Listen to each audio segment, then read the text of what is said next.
A few moments later. কি গো শুনছো, সবজিটা বসিয়ে দিয়েছি, একটু জলটা এনে দাও তো।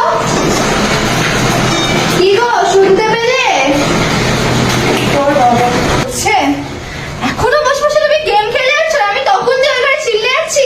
ওই কেউ এনে যাও, জলদি আসো আগে গিয়ে। কি বললে বৌমা তুমি এটা? কেন মা, আপনিই তো বললেন যে স্বামীর নাম ধরে ডাকা যাবে না, আমি ওকে তখন ডেকে আছি, ও তো সেই বেলায় শুনতে পাচ্ছে না, তো সেই জন্য বাধ্য হয়ে এসে আপনি যেহেতু নাম ধরে ডাকতে বারণ করেছেন বলে স্পেলিং করে বললাম। এটাই নিশ্চয়ই, আর কোনো প্রবলেম নেই।